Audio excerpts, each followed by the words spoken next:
हाँ, नमस्कार दोस्तों।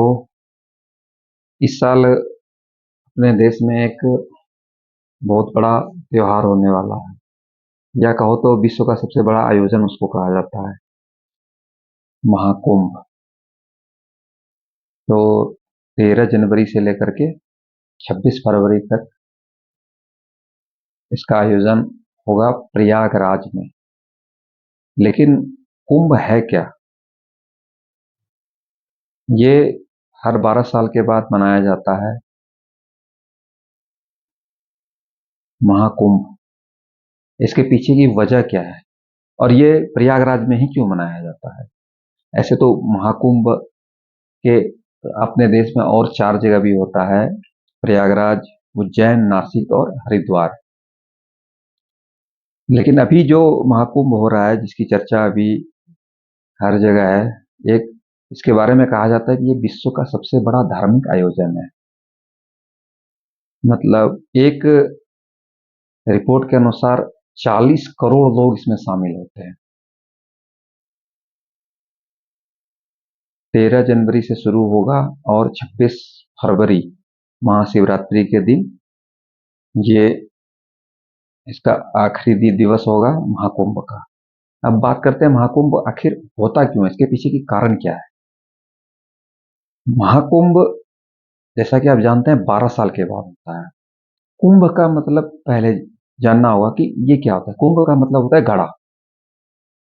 और इसके पीछे की कहानी ये है कि जब बार बार देवता राक्षसों के आक्रमण करने से वो परेशान हो गए थे, उन्होंने उसका एक सटीक और एक समस्या जो थी उसका एक परमानेंट, जो बोलते हैं, उसका सॉल्यूशन चाहिए था उनको। तो इसके लिए भगवान विष्णु ने उन्हें समुद्र मंथन का सुझाव दिया। समुद्र मंथन में अमृत निकलेगा, अमृत पीने के बाद आप हमेशा के लिए अमर हो जाओगे, फिर आपको राक्षसों का भय रह नहीं जाएगा। अब परंतु अब ये अमृत कलश समुद्र मंथन से प्राप्त करने के लिए सबसे बड़ी वजह क्या थी कि वो देवताओं के बस की बात नहीं थी। इसमें राक्षसों को भी शामिल होना पड़ता, क्योंकि समुद्र मंथन करना कोई आम बात नहीं था। आप लोगों ने ये सुना होगा या कहीं भी ना कभी पढ़ा होगा कि समुद्र मंथन के लिए मंदराचल पर्वत को लाया गया था, और मंदराचल पर्वत में नागराज वासुकी को जो मथने के लिए होता है, चारों तरफ लपेट कर, एक तरफ देवता खड़े थे, एक तरफ असुर लोग खड़े थे, और फिर मंथन शुरू हुआ था। तो कहानी हम आ जाते हैं कुंभ पे। समुद्र मंथन में जब कलश निकला, तो वो कलश के लिए राक्षसों और देवताओं में होड़ मच गया। ये इस राक्षस चाहते थे कि देवता इसे ना प्राप्त कर सके, देवता चाहते थे कि ये राक्षस प्राप्त ना कर सके। तो इस होड़ में जब अमृत कलश निकला, तो उसको लेकर के भगवान इंद्र के बेटे जयंत अमृत कलश को लेकर के भाग गए। तो वो भागते भागते यूं ही 12 दिन तक भटकते रहे। 12 दिन तक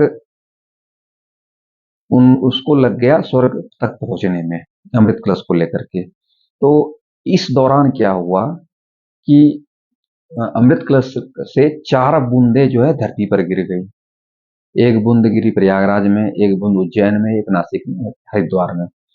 तो इसीलिए ये सब जगह पवित्र माना गया है, और इसीलिए महाकुंभ या कहें तो कुंभ का आयोजन इन्हीं 4 जगहों पर होता है।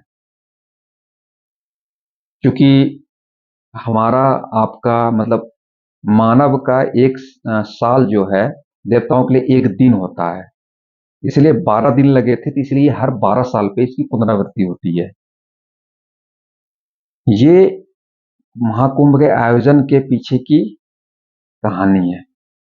कहा जाता है कि जहां जहां अमृत की बूंदें गिरी थी, वहां पर अगर आप महाकुंभ में स्नान करते हो तो आपके सारे पाप धुल जाते हैं। अब चूंकि प्रयागराज का महाकुंभ इसलिए मायने सबसे ज्यादा रखता है, क्योंकि प्रयागराज में तीन पवित्र नदियों का संगम है, गंगा, यमुना और सरस्वती।